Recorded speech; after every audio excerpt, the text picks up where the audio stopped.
I'm telling you now, I'm sick, I'm on my period, and I'm still in spooky season mood.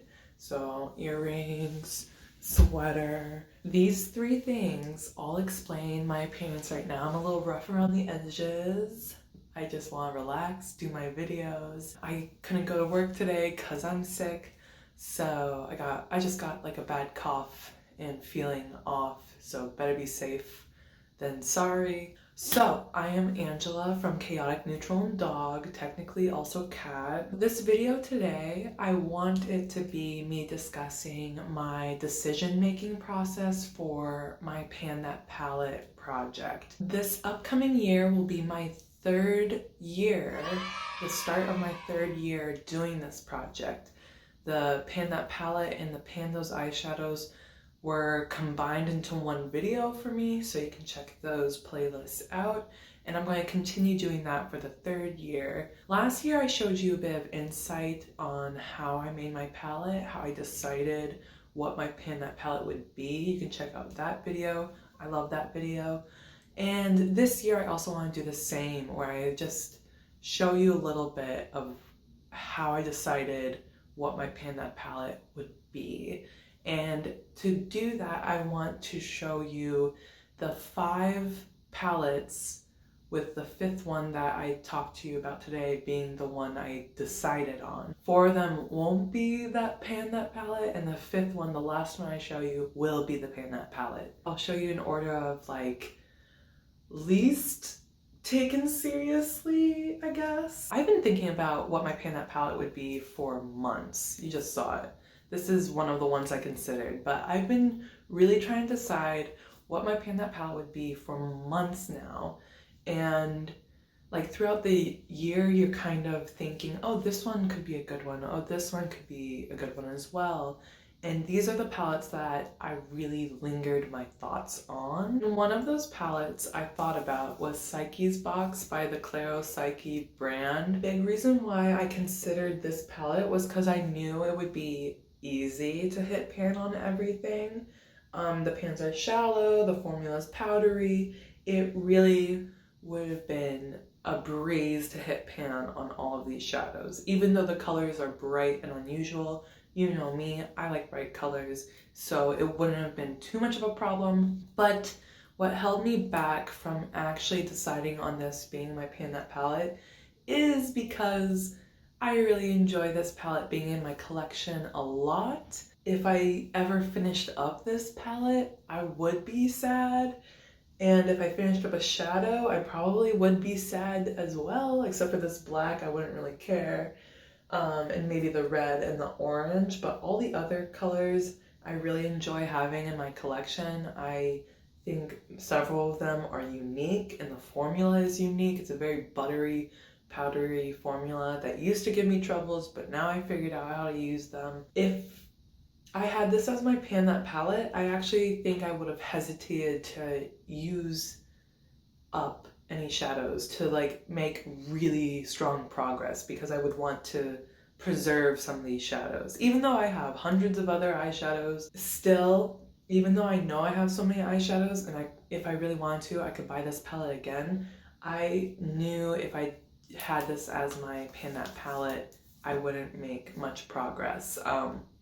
With that holding me back. So yeah, that's not in the running, but I did think about it. The next palette I'm going to talk about and I've thought about for my Pan That palette is the Morphe Such A Gem palette. If you followed my project last year, you would know that after I got my 3rd shadow in my Pan Those Eyeshadows from this palette, I decided to, banish this palette from my Pan Those Eyeshadows, because this palette had been such a presence in both of my Pan Those Eyeshadow projects that I was just sick of it. I was tired of getting shadows from this palette in my project.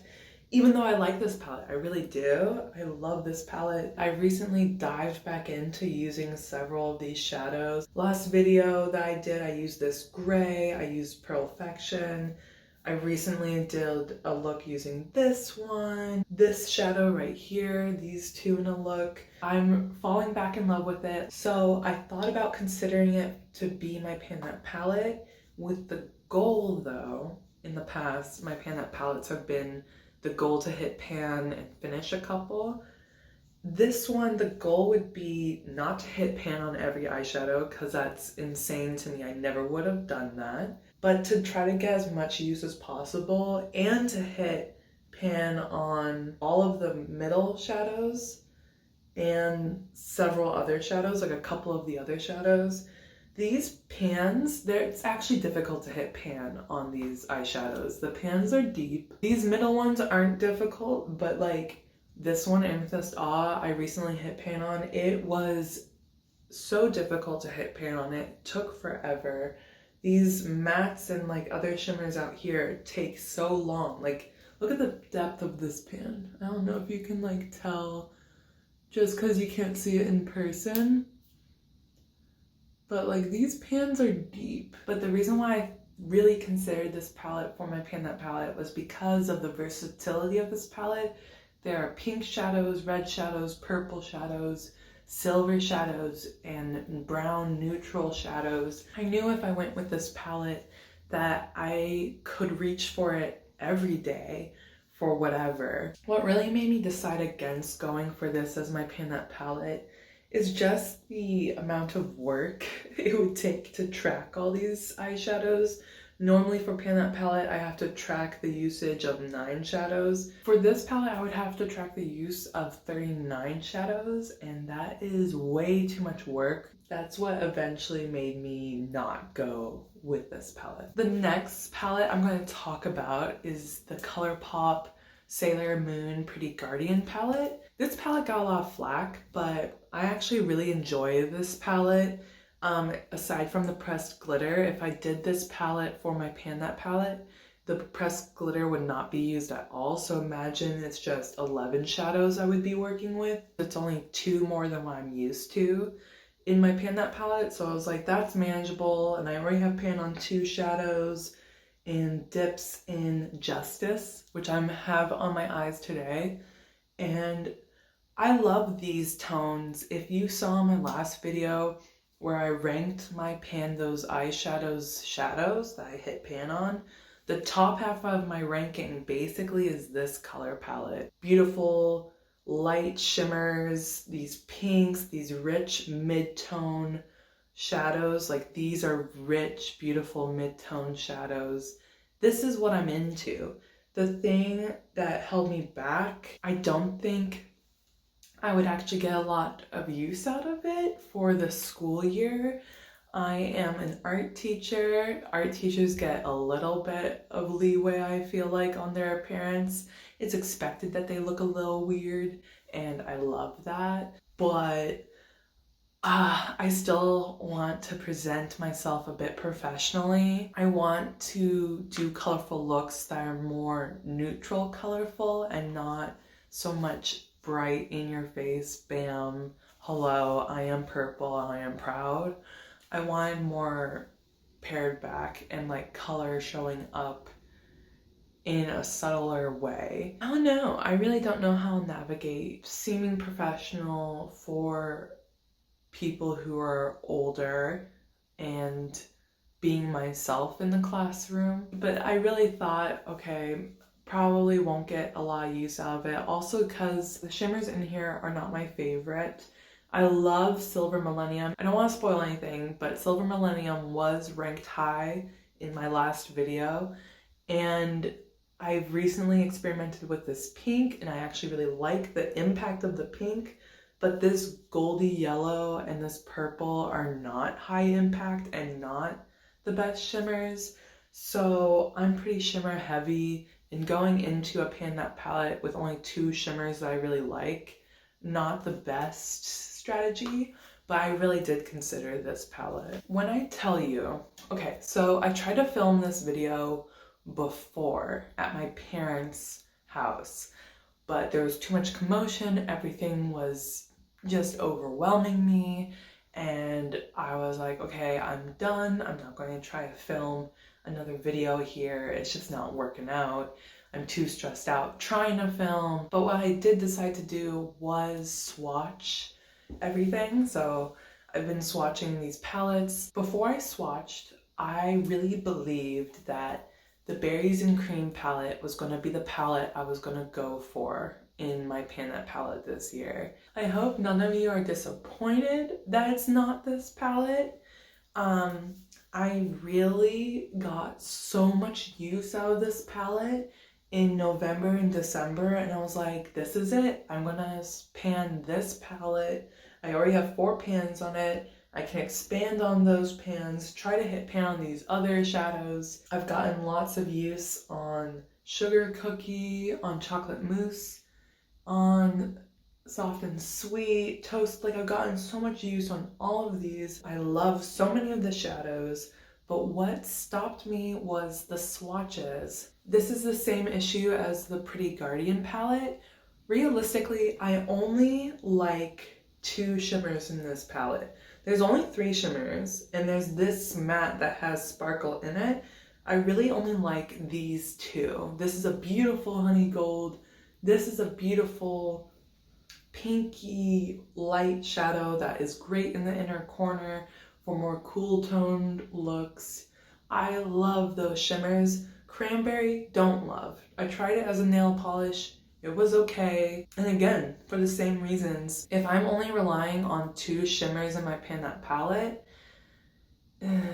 I'll be reaching more for other palettes to supply my shimmer need. Like, seriously, when I swatch this palette and I swatch the next thing that I'm going to talk about, the palette that I decided would be my Pan That palette, when I swatched those 2, I was like, dang, I really think I would get more use out of that palette. And I'd be more motivated to pan that palette. That was the other thing. With this, there's so much product in this palette. When I hit pan, there's still no way I'm going to finish any of these shadows. And a lot of what has been motivating me lately is, are you going to finish that shadow? Yeah, keep going. Like, try to finish that shadow, because it feels good when you like eliminate the number of shadows in your collection. This leads me to what I finally decided on. It's seriously, if I didn't do those swatch videos, my Pan That palette would have been the Berries and Cream palette.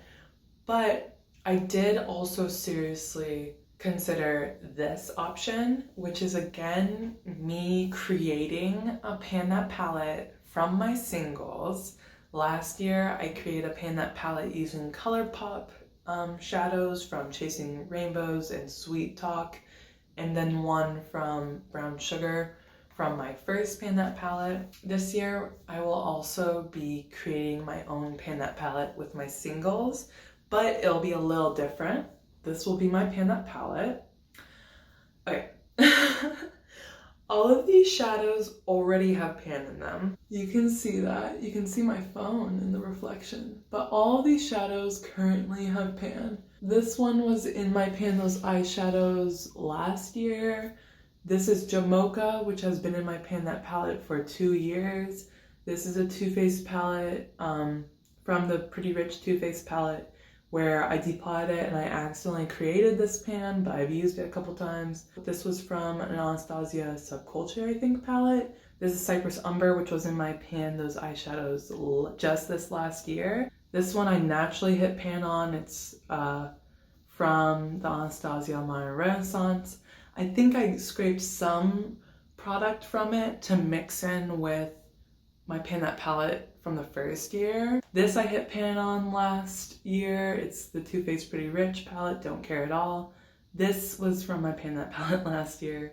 This is Eclipse. I really almost finished it because I've been using it as a nail polish.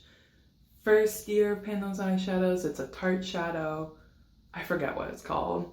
And this is Thank You Next, also from my first Pan Those Eyeshadows. It would be 10 shadows I'm deciding on, 5 of them mattes, 5 of them shimmers. They're kind of paired with the matte that I think goes the best with them. This is a little different. I just really want Thank You Next in it, and Cypress Umber, because even though I don't like dark brown mattes, they are very helpful. Today in my look, I have 4 of the shadows from here. So even though this is like my fun yellowy look, there are still 4 shadows from here. So I have Kezi, Vermeer, this mustardy one, I forget what you're called too. This mustardy one is in my look right now, and Cypress Umber is in my outer eye. Why I decided for this one is because my goal this year is to finish eyeshadows. Realistically, I think I could finish Kezi, Jamocha, Eclipse, this mustard one, and Cypress Umber. I will do my best. All of these have dupes in my collection, except I think the mustard and Thank You Next. I don't think I have dupes for those in my collection. Everything else, dupes. I don't need multiples of these eyeshadows. And I think I will be much more highly motivated to work on my Pan That palette with that goal in place. If I finish one of these shadows, they're out of my magnetic palettes. I have more room in my magnetic palettes, and I would really like that. I like getting single eyeshadows from special brands lately. I've gotten JD Glow, Give Me Glow. I want to get more, but I can't. I don't have enough room. So this will be my Pan That palette, everyone. I hope you'll like it. Yeah, I'm excited. I know that I will get a lot of use out of these shadows, and I hope you'll find it entertaining to watch. I am about to film my Pan That palette and Pan Those eyeshadows intro for 2022. I hope you go check that out. I hope you're doing well mentally and physically, and I will talk to you later. Bye. Bye, bye, bye.